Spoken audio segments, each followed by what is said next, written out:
Syro Malabar സഭയിലെ കുർബാന തർക്കത്തിൽ പുരോഹിതർക്കെതിരെ പോലീസിൽ പരാതി നൽകി സഭാ നേതൃത്വം. ബിഷപ്പ് ഹൌസിൽ വൈദികർ അതിക്രമിച്ച് കടന്നുവെന്ന് ആരോപിച്ച് 21 വൈദികർക്കെതിരെയാണ് പരാതി നൽകിയത്. ഇതിനിടെ ബിഷപ്പ് ഹൌസിന് പുറത്ത് വിശ്വാസികൾ തമ്മിലടിച്ചു.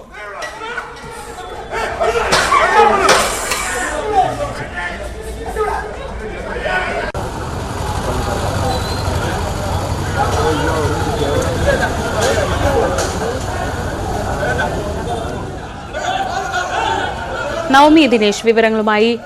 നവമി, പരിപാവനമായി കരുതപ്പെടുന്ന ഒരു സ്ഥലം, അകത്ത് സിനഡ് നടക്കുന്നു, അപ്പോഴാണ് പുറത്ത് ഇതുപോലെയുള്ള വൻ അടി നടക്കുന്ന ദൃശ്യങ്ങൾ കാണുമ്പോൾ തന്നെ അറിയാം. വളരെ പ്രകോപിതരായി പ്രായമുള്ളവരെയൊക്കെ കയ്യിൽ കിട്ടിയ സാധനങ്ങൾ വെച്ച് അടിക്കുന്നത് കാണാം.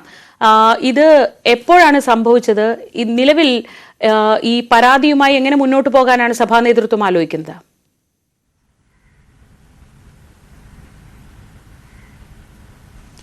ശ്രീജ, ഇന്നലെ വൈകുന്നേരമായിരുന്നു ഈ സംഭവം നടക്കുന്നത്. നമുക്കറിയാം, ഈ കുർബാന തർക്കവുമായി ബന്ധപ്പെട്ട് ഇപ്പോഴും സിറോ മലബാർ സഭയുടെ കീഴിലുള്ള പള്ളികളിൽ ഒരു ആശ്വാസം വന്നിട്ടില്ല. പലപ്പോഴും അവിടെ ഈ ഇത്തരത്തിലുള്ള പ്രതിഷേധവും വാക്കേറ്റവും ഒക്കെ തുടരുന്ന സാഹചര്യത്തിലാണ് ഇപ്പോൾ ഈ ബിഷപ്പ് ഹൗസിന് മുന്നിൽ ഇത്തരത്തിലൊരു പ്രതിഷേധമുണ്ടായത്. ബിഷപ്പ് ഹൗസിന് ഉള്ളിൽ 21 വൈദികർ ഒരു സത്യാഗ്രഹ സമരം ഇരിക്കുന്നുണ്ടായിരുന്നു. അത് പിന്നീട് പിൻവലിച്ച് ഇവരൊരു പ്രാർത്ഥന യജ്ഞം നടത്തുന്ന ഒരു സാഹചര്യമായിരുന്നു. ഈ പ്രാർത്ഥനാ യജ്ഞം നടത്തുന്നതിനിടയിലാണ് വിശ്വാസികൾ ചിലർ അതിനെ തകർക്കുന്നതിന് വേണ്ടി അവിടെ വരികയും അവിടെ വലിയൊരു സംഘർഷം ഉണ്ടാവുകയും ചെയ്തു.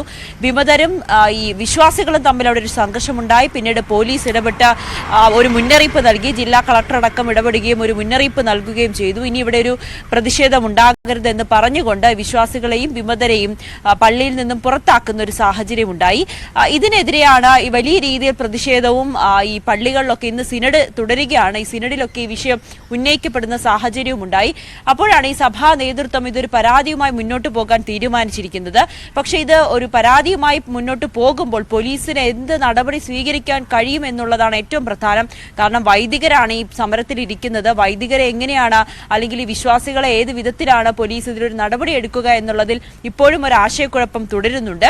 അതിനിടയിൽ ഇന്ന് ചേർന്ന സിനഡിൽ ഈ സമരം ഇരിക്കുന്ന വൈദികർ 21 വൈദികർക്കെതിരെ കടുത്ത നടപടി ഉണ്ടാകുമെന്ന് മുന്നറിയിപ്പ് നൽകിയിട്ടുണ്ട്. സഭാ നേതൃത്വത്തിന് ഇവർക്കെതിരെ നടപടി സ്വീകരിക്കണമെന്ന് സിനഡ് മുന്നറിയിപ്പ് നൽകുന്ന സാഹചര്യമുണ്ടായി. എന്തായാലും അവർക്കെതിരെ ഉടനെ കടുത്ത നടപടികൾ ഉണ്ടാകുമെന്നാണ് നമുക്കറിയാൻ സാധിക്കുന്നത്. പക്ഷേ ഈ സിനഡിന്റെ ഈ തീരുമാനത്തെ വലിയ രീതിയിൽ എതിർക്കാൻ തന്നെയാണ്, അല്ലെങ്കിൽ പ്രതിഷേധിക്കാൻ തന്നെയാണ് വിമത വിഭാഗം തീരുമാനിച്ചിരിക്കുന്നത്. ഒപ്പം ഈ വൈദികരും തീരുമാനിച്ചിരിക്കുന്നത് സഭാ തർക്കവുമായി